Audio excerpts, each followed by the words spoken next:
John Deadman, um pai dos subúrbios de Saint Frank, teve uma crise de meia-idade e decidiu tornar-se um aventureiro.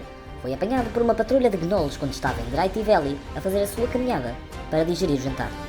Grushi Tuffshell, um turtle divinaxo que é todo da paz e não sei quê, mano das good vibes, estava a andar demasiado devagar na rua e isso acabou por irritar um grupo de gnolls que o levou para a prisão. Bon Toots, um changeling nascido em Ushar, que se deixou ser apanhado pelos gnolls para se infiltrar na arena e a desmantelar por dentro. Gordon Ramsay Bolton, um chefe premiado de The Land of Scott, que em visita ao seu restaurante em Ivanaqua foi feito prisioneiro ao ofender a comida dos gnolls. Ele odeia comida má.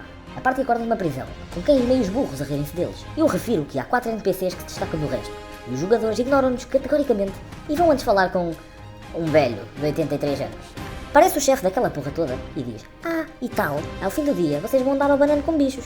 Divirtam-se. São levados juntamente com o velho para a arena por meia dúzia de guardas. E é nesta altura que Von Toots decide atrofiar com um dos guardas e estar constantemente a mudar a sua cara para o gnoll pensar que é maluco. Great success. Depois de Grushi ficar pasmado a olhar para um martelo velho e ferrugento, a parte é levada para a arena, onde vem o cão feio de ainda ao bocado a dizer qualquer coisa sobre saciar a fome de Ienogo, a besta da carnificina. Aparecem 3 hienas e mais 3 hienas maiores à porrada e tal, e o Gordon pega na sua faca de manteiga e fura o olho de uma das hienas gigantes.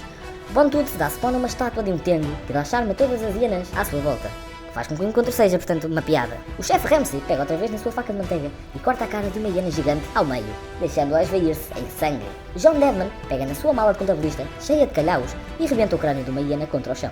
Depois disto, pega num molar da hiena e guarda para dar ao filho mais novo. Grushi está numa luta intensa com a última hiena gigante, que é como quem diz, o Grushi está a matá-la sozinho. É isso que está a acontecer.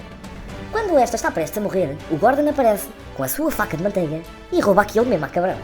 A sessão acaba com 7 guardas a apontar as suas armas à party e a exigir que larguem as armas. Esta frase foi uma merda, vocês perceberam a ideia. O que é que será que aconteceu à party?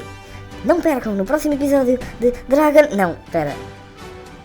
Não é isto, é na minha campanha. É na minha campanha que eu tenho que ver mais, portanto... É isso, vejam depois quando houver. Tchau!